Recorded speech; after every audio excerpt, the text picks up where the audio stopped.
Welcome to The Explainer. Today, we're diving into a rapidly approaching, honestly kind of mind-bending reality. We're talking about a virtual version of you, living right inside a hospital computer. It's a concept that is absolutely going to alter the future of human health. So picture this.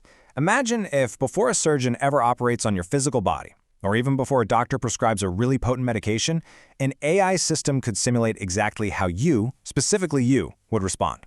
One treatment might destroy a tumor, but, it damages your heart. Another might be completely useless. But a third option? It offers the perfect balance. Your doctor gets to figure out that third option before exposing your real body to a single chemical or scalpel. This is the incredible vision of the human digital twin. All right, let's jump into Section 1, Medicine's Problem with Averages. Now, consider this. You might hear about a clinical trial celebrating a new treatment that works for 70% of patients. And that sounds great, right? But that impressive average completely hides a pretty terrifying reality. You might biologically fall into the 30% where that exact same drug fails entirely, or worse, triggers severe side effects. We currently group patients by disease, but the truth is, every single patient is biologically unique. And this right here highlights a massive paradigm shift. We have to move away from current medicine, which basically asks, hey, what usually works for people with this condition? To future medicine, which asks, what is guaranteed to work for this specific patient? That is the exact gap the human digital twin promises to bridge. Moving on to Section 2. What is a digital twin? So, to be clear, this isn't just some static, one-time computer model. Think of it more like a living, breathing virtual representation that evolves right alongside you. It actually updates the moment you get a new blood test or undergo an MRI, or even when your smartwatch detects a subtle little change in your daily heart rhythm. It learns from you continuously. Now, this actually isn't a brand new concept, it's just a totally new application. Engineers have been doing this for years. They use digital twins fed by sensors to monitor aircraft engines and predict failures long before a plane ever leaves the tarmac. And sure, a human being is a little more complicated than a jet engine, but the core concept is exactly the same. Doctors hope to take your medical data, like health records, genetics, lifestyle patterns, to predict and intervene in your illnesses before they even have a chance to progress. Okay, Section 3. Building your virtual body. Building a digital twin requires a massively complex foundation of stacked data. It's like a giant puzzle. It starts with Layer 1, your basic medical history. Then it stacks on real-time lab results, like your cholesterol or kidney function. Next comes the heavy imagery, so your MRIs and CT scans, followed by your unique genetics and any tumor mutations. Layer 5 pulls in continuous monitoring of things like your sleep and heart rate. And finally, Layer 6 even factors in your diet, your stress levels, and environmental exposure to local pollution. But how do we actually make sense of all this data? Well, the most advanced systems use a hybrid approach. Pure physics can't really handle the messy reality of biology, and pure AI spots patterns but doesn't actually understand how the body works. But when you combine them, it's a real game changer.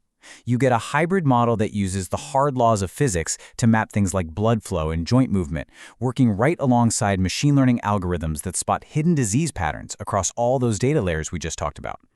Which brings us to Section 4. Testing on the digital you. Because mapping the entire human body with its trillions of cells and thousands of biological pathways is, frankly, impossible right now.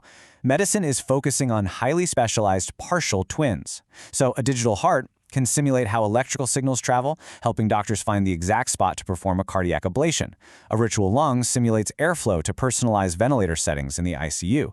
Cancer twins combine genetic profiles to figure out which chemotherapy will best shrink a specific tumor, and metabolic twins can analyze continuous glucose data to predict how a diabetic patient will respond to a specific meal.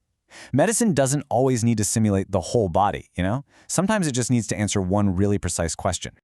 A highly practical, honestly life-saving application of this is combating the dangers of polypharmacy. For older patients trying to manage a daily breakfast buffet of multiple medications, the possible chemical interactions are basically impossible for a human brain to evaluate. But a digital twin could safely simulate how 5 different prescriptions might interact across your kidneys, heart, and blood pressure, finding the absolute safest balance before you swallow a single pill. And this brings us to the ultimate promise of this technology.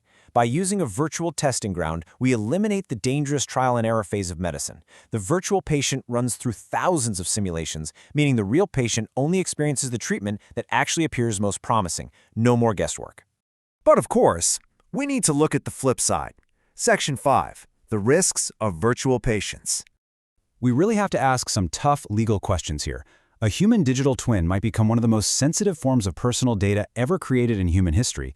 It doesn't just store your past. It predicts your future disease, your life expectancy, your treatment responses. So, who owns it? Does it belong to you, your hospital, or the private software company that built the AI algorithm? Could it be accessed by insurers or employers? These ownership questions absolutely must be answered before this technology goes mainstream. There is also a potential darker future here. A digital twin is only ever as reliable as its data. Incomplete data creates dangerous blind spots where a model makes confident but totally incorrect predictions. Furthermore, if a model is trained on historical datasets that underrepresent certain demographics or low-income regions, it won't fix medical inequalities. It's just going to algorithmically enforce them. That could create a two-tier healthcare system where wealthier patients with advanced scans get highly personalized care, while everyone else gets generic care. And then there's the psychological danger of a digital destiny. If a system predicts that a person is unlikely to recover, doctors might become less willing to attempt treatment, and patients might literally just lose hope. This creates a dangerous feedback loop where an expectation of failure actually contributes to actual failure. A digital twin must only ever remain advisory. Biology is messy and dynamic. People change, and unexpected recoveries happen all the time. We absolutely cannot allow a computational probability to dictate a person's life.